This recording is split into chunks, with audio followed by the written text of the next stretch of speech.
Bismillahirrahmanirrahim. This video is about the statistical mechanics of laser. I am Azeem Shahid and here is Muhammad Waqas from mphil First, University of Gujrat, Pakistan.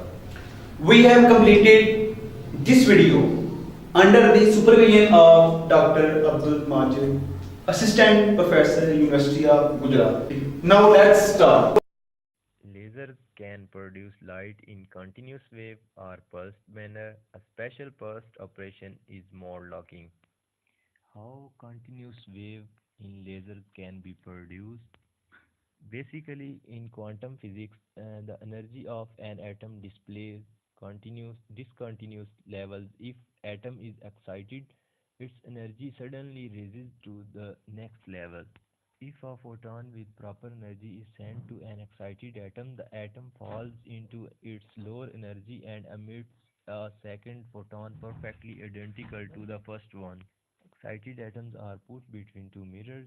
A first photon simulates an atom which emits a second photon, and so on thanks to the mirror. The resulting photons are identical. They have the same energy, which gives them the same color and a unique direction. This is uh, this is how a laser works. Now for more locking pulsed operation, let's see a simple Fabry parrot laser cavity.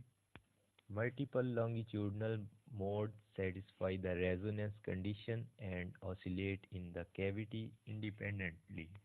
If the relative phases of modes are random, the output intensity exhibits random fluctuation like noise, but it repeats itself in time equal to the round trip of time of cavity. In mode locking operation, the phases of longitudinal modes are locked and constructive interference occurs periodically.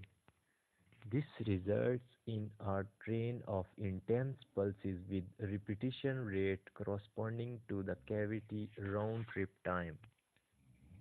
Now there are several mode locking techniques: active, passive, and hybrid mode locking. In a passively mode locked laser, an optical device that exhibits an intensity-dependent transmission saturable absorber is incorporated inside the laser cavity along with the gain section.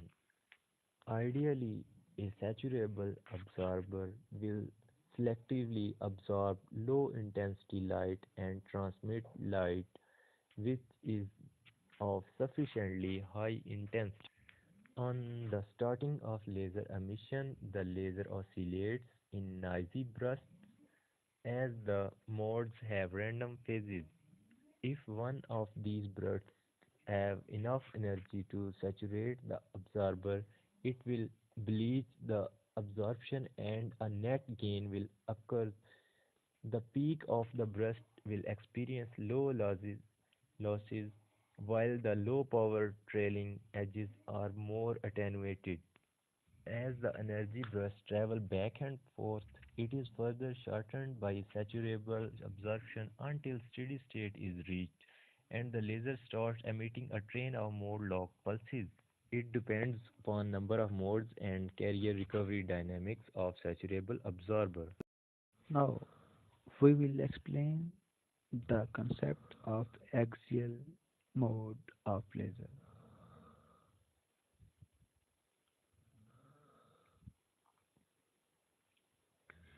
To explain the concept of axial mode, for this, we take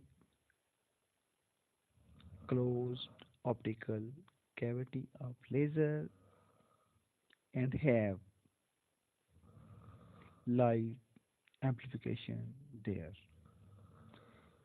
The path of photon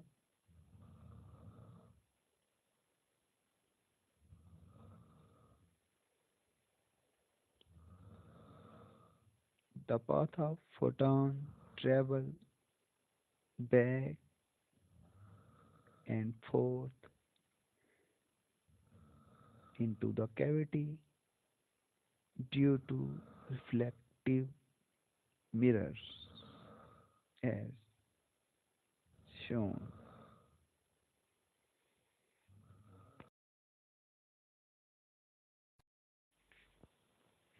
Now let us explain destructive interference as it is shown.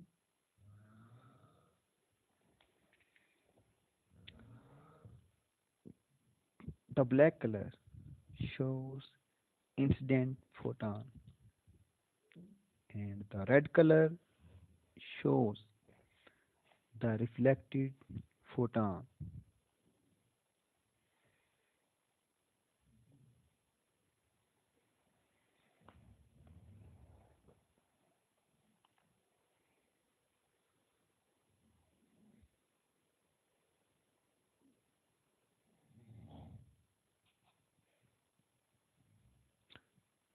Note that the incident and reflected light will cancel each other. Thus, we get destructive interference.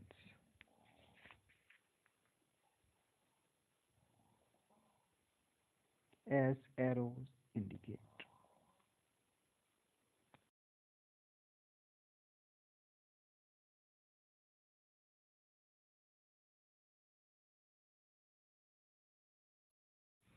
Another way light will be reflected somewhere in minimum and maximum.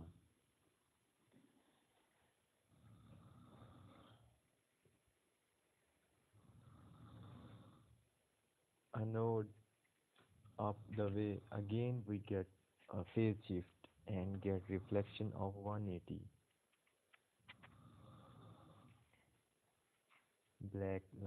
Black color denotes incident light while red denotes reflected light.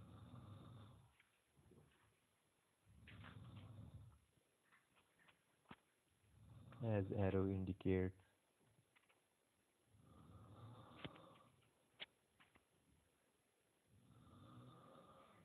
here we get constructive interference and at some point we'll get destructive interference.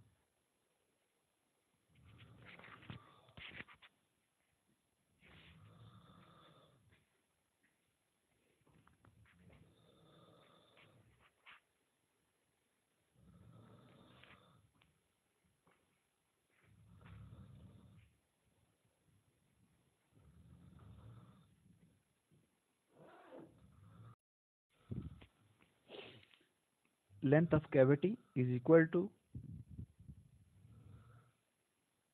half of lambda in wavelength multiplied by integer L is equal to lambda by 2 multiplied by n, where n started from 1, 2, 3, and so on. And as we know, C is equal to lambda V. From this,